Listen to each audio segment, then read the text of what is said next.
Channel. आज मैं आप लोगों के साथ एक स्टोरी शेयर करूंगी।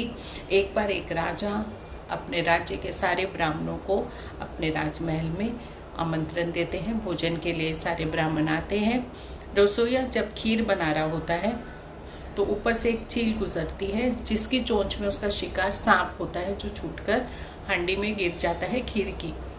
अब सारे ब्राह्मणों को भोजन परोसा जाता है, उसमें खीर भी परोसी जाती है। ब्राह्मण भोजन करते हैं, अपने घर की तरफ निकलते हैं। कुछ समय बाद राजा को समाचार मिलता है कि ब्राह्मणों की मृत्यु हो रही है। राजा सोच में पड़ जाते हैं और जांच के आदेश देते हैं तो पता चलता है जिस हांडी में सांप गिरा था, सांप के गिरने से उसमें जहर फैल गया था। अब ऊपर बैठे यमदूत जी और यमराज जी विचार करते हैं कि इस पाप का दोषी कौन है।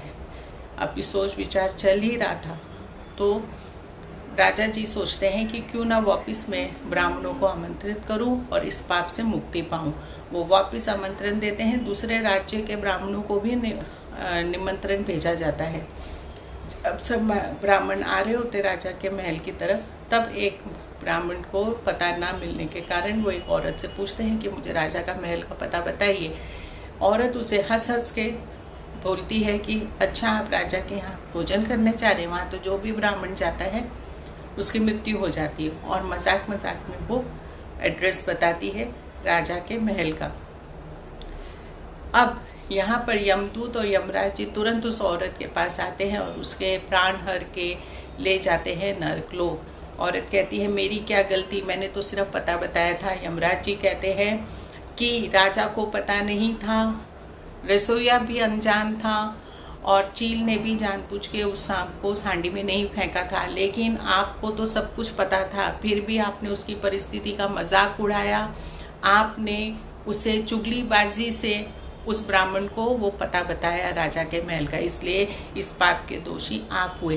तो इससे हमें लेसन ये मिलता है कि हमारे आजू बाजू कोई भी किसी भी परिस्थिति में है, अगर आप उसकी मदद नहीं कर सकते हैं तो ना ही उसका मजाक उड़ाइए, ना ही उसके बारे में किसी और से चुगली कीजिए या उसके पीठ पीछे बुराई कीजिए, क्योंकि वो जो भोग रहा है वो तो भोग रहा है अपने पाप के कर्म, लेकिन आपके हंसी मजाक के कारण वो पाप आप भी भागीदारी बन जाते हैं, अपने ऊपर ले लेते हैं।